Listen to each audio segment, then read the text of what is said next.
Sam Seder, Emma Vigeland on the Majority Report. Joining us now, California Attorney General Rob Bonta. Attorney General, thanks so much for joining us. My pleasure. Thanks for having me. So today, in a federal appeals court, the case, the suit that the state of California has brought against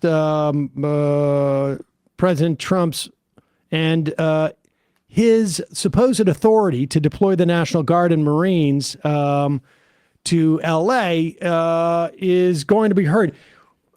Give us the sort of the backstory on this, because over the past week we've had essentially two different rulings. That's the way that these things go.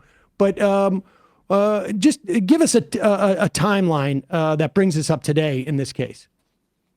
Sure. 2 weekends ago, on a Saturday, we started seeing some aggressive ICE raids in Los Angeles. We saw some protests, nearly all peaceful, and we also saw some violence, some agitators getting involved in unlawful conduct. And what was done was what is always done. Law enforcement started cracking down on the crimes, and the sheriff and the LA Police Department got involved. And then we saw an executive order from the president calling in the National Guard to LA and invoking a statute. It's called 10 U.S.C. 12406.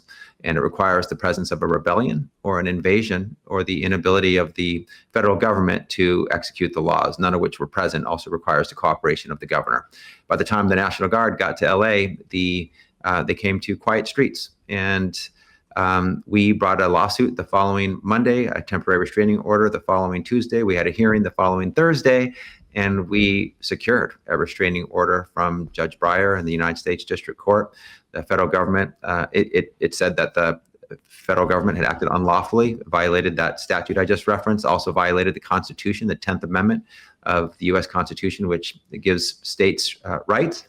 And the federal government immediately moved for what's called an administrative stay. It's a procedural move that doesn't address the case on the merits, and the Ninth Circuit quickly granted that stay while they set a quick briefing schedule to have the merits considered before them.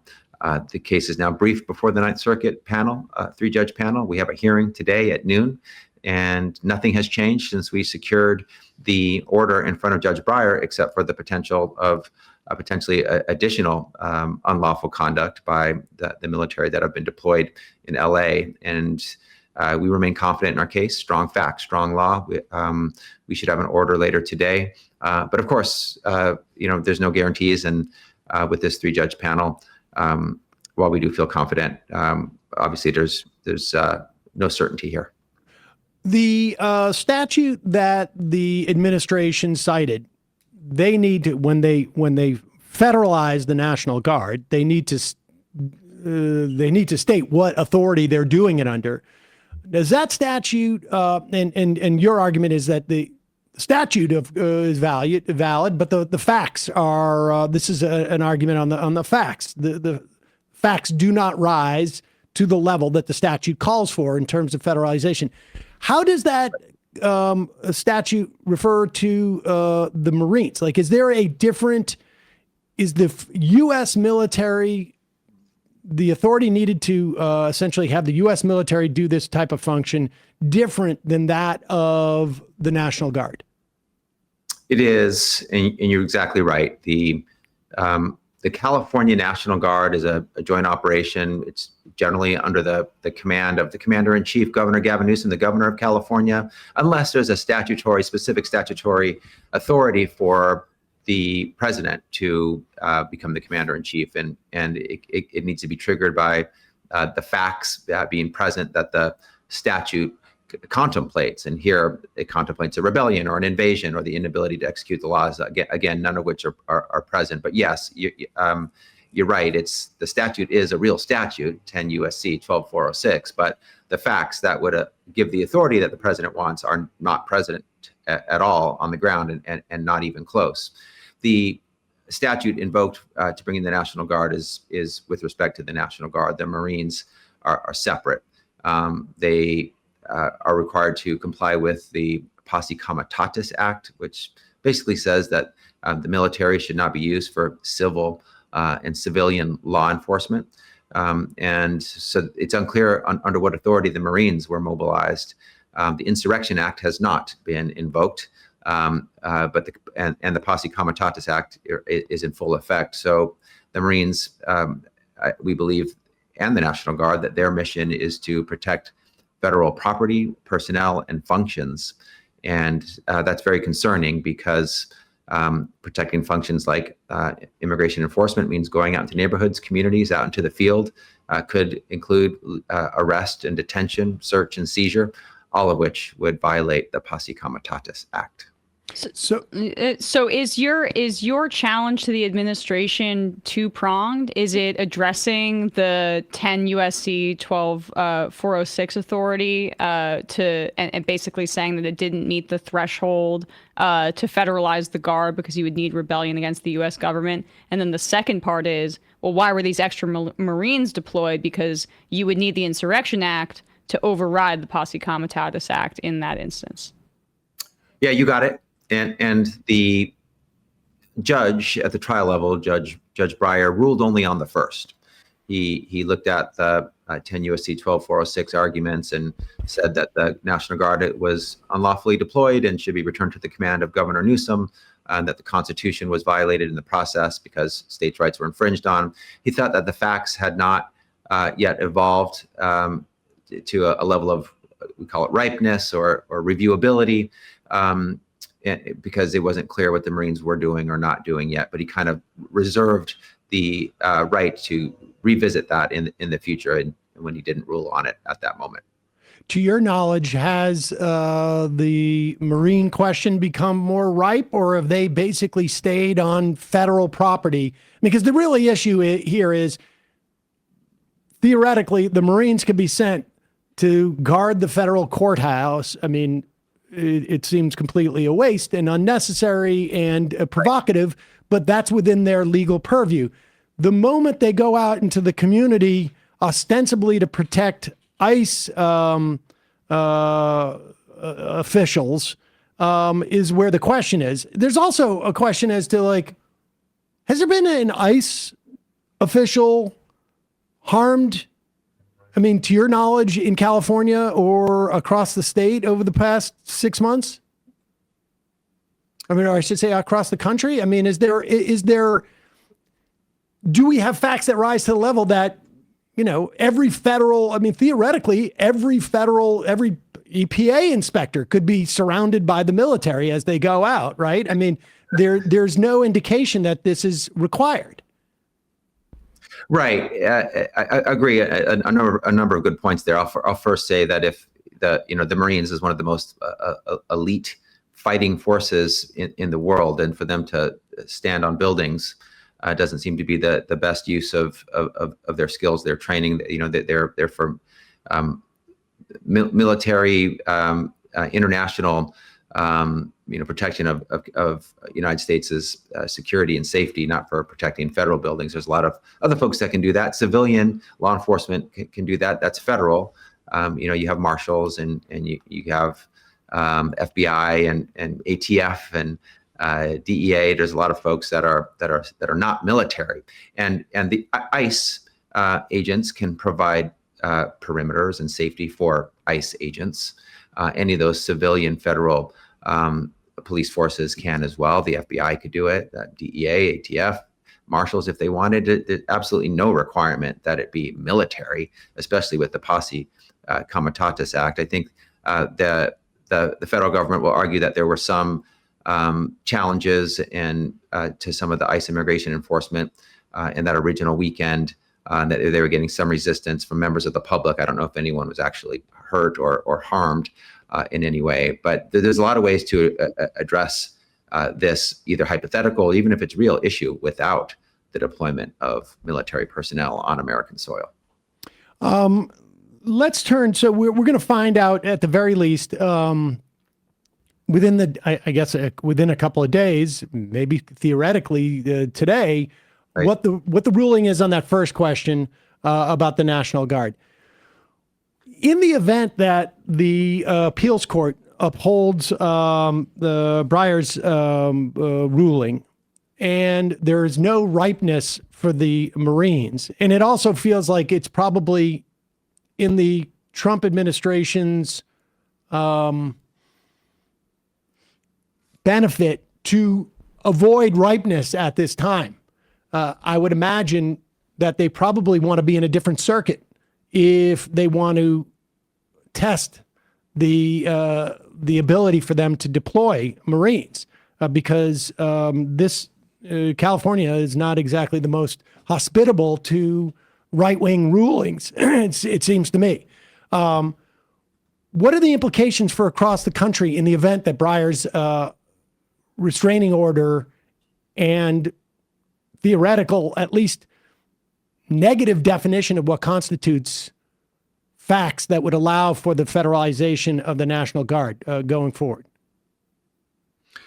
Judge Breyer's decision is a really thoughtful decision. It's a blueprint for what other judges might look at, either binding if it's in a binding jurisdiction, or persuasively. He really looks at the elements of 10 U.S.C. 12406. He defines what a rebellion is. He says that, which I thought was very, very appropriate. He says that a rebellion, invasion, or inability to execute the law actually needs to exist, not just the federal government saying it exists when the facts don't back it. He also said that challenges and obstacles in the federal government executing the laws doesn't mean that they are unable to execute the laws. It just means that there are challenges and obstacles, and they're overcomable and they can be addressed. Also, I thought a thoughtful insight in his opinion. But this is the 10 U.S.C. 12406 has only been invoked once in the history of the United States of America. It was when there was a strike at the U.S. Postal Service. The constitutional and federal statutory requirement that the mails move through the U.S. Postal Service was not able to be executed, and so the National Guard came in to move U.S. mail, and that's the only other time. It's never been used in a situation like this. So the Judge Breyer's opinion, engaging on this statute, saying what it means, saying how it should be used or not used, how it should be applied or not applied, I think will be very helpful for other jurisdictions as they face probably what California and LA are facing. The executive order that led to the National Guard being deployed in LA has no geographic restriction. It applies nationwide. It has it does have a time restriction, but it's a very broad one. It's for 60 days. And you would think that if National Guard was being brought in to address some flare-up of violence or unlawfulness in LA, it would be geographic specific and time specific, but it's not. It purports to give very broad authority nationwide for Trump to deploy the National Guard, and we may see it in other cities. And his talk lately has been very specifically about blue cities and blue states. Chicago, Illinois, New York. He's very weaponizing and partisan in his targeting of blue jurisdictions, unfortunately. And which I think emphasizes the relevance of this case, and particularly to the extent that we can predict what other courts would do in the wake of this court's decision in those jurisdictions. At least, I can imagine that perhaps there are parts of southern Texas where they might get a different ruling based upon what we've seen in the past. But certainly when we're talking about Illinois, we're talking about New York, we're talking about more blue states, as you say, the courts tend to be a little more skeptical of these claims. I just want to also ask you about a month or so ago, you filed 2 lawsuits that were aimed at the Trump administration's tying random federal grants to the state of California to the California's actions in regards to immigration authorities. On its face, I cannot see how they can do this, particularly like in light of the ACA ruling with the expansion of Medicaid. Because if the federal government can't even say, we are going to change the Medicaid program to expand it, you can either participate in it or not. And the Supreme Court at that time said that is undue influenced by the federal government, I don't understand how there could even be a question in this instance. There shouldn't be a question in this instance. It was a clearly unlawful, coercive use of the spending authority of the federal government to try to condition Department of Transportation grants and funding and Homeland Security grants and funding that keep planes in the air and keep cars on the road safely and tackle terrorism and emergency preparedness, to our decision in California to use law enforcement to tackle violations of the criminal law, and not have those limited resources be diverted to do what whole branches or whole departments and agencies of the federal government do, which is civil immigration enforcement. So we sued on that. We think we have a very strong case. The law is clear about how leveraging and coercive use of the spending authority is unlawful. There's also an argument that we've made around violating our 10th Amendment rights. You cannot commandeer or conscript or enlist, draft into service state resources that are for the health, safety, and welfare of the state to do what the federal government wants it to do their job for them when it comes to federal immigration enforcement. So we do think we have really strong precedent, a strong case here. But this is what the federal administration does. They try to leverage, they try to coerce, they try to wage the culture wars, they try to make you do something completely unrelated to the funding at the threat of not getting that funding. So unfortunately, while always shocking, it's not surprising. And again, we'll take them to court. And we have 26 lawsuits against this brazenly, blatantly consistent and frequent, repeat offender administration. What is the status of those of the suits that challenge the authority to leverage random grants over trying to compel California to do the administration's bidding? Yeah, we filed the lawsuit, so we're in the early stages still. No ruling or order enjoining or restraining at this point. And the grants still go through, is that right? Or I mean, are those federal? Are those monies? Have they been appropriated and they sit in the account? Because I know that New York City had an issue where some of the money was clawed back. Yeah, yes, the money should continue to flow because Congress has the power of the purse. Congress has the power to spend and appropriate. The president doesn't, although he desperately wants that authority. He's tried to, people use the euphemism impound. He's trying to impound the funding that Congress has appropriated, but he can't. His duty is to take care that the laws be executed, to execute the laws, to do and execute the will of Congress, not to second guess them or add additional conditions or stop funding that they have already appropriated. So the Department of Transportation and Homeland Security funding should continue to flow. These conditions were not part of conditions that Congress included, nor could they, I would argue, but they certainly weren't included originally, and the president can't add them. So there have been quite a few cases. The second case that we brought was challenging an Office of Management and Budget memo that sought to withhold $3 trillion of funding that Congress had already appropriated all throughout the country for housing and healthcare and food and college and childcare and public safety and disaster preparedness and relief. And we got a quick order in that case saying you cannot withhold that funding. It needs to continue to flow. And the issue is the same here. But this is what I mean when I say he's a repeat offender. He gets struck down by a court on the $3 trillion of funding from Office of Management and Budget in their memo, and then he does the exact same thing for another source of funding, and loses there. Does the exact same thing for another source of funding, loses there. He continues to violate the law in the same way repeatedly. Well, Russell Vogt had 4 years to plan these series of cascading lawsuit, or I should say actions. So I would imagine that you're prepared for even more. Lastly, let me ask you this. We've all seen the footage of various protests going around in California, some of which there has been violence and some of which there has been property destruction in certain instances. Are you aware of this footage? We played this footage yesterday of Jacob Soboroff, who is a reporter for NBC, reporting live, literally saying during the No Kings protest, reporting live saying everything is peaceful here. And then we watch the sheriff's department's horses begin to essentially attack the protesters and then begin firing. I mean, to the point where this reporter is caught in between. What is your office doing in terms of like monitoring the actions of the police or the sheriffs in this instance in situations like that?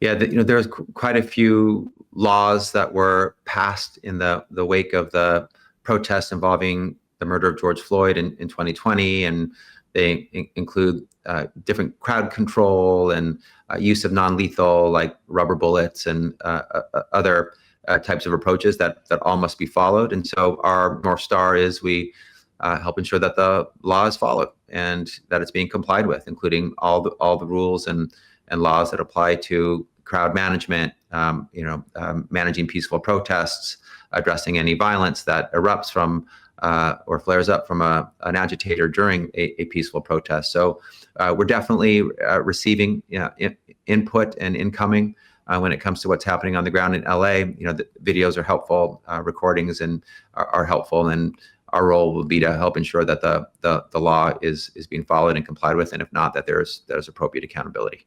On both sides, I would imagine. Yes. Oh yes, yeah. Everyone needs to follow the law. Great. All right. Well, I guess lastly, I have one more a broader question.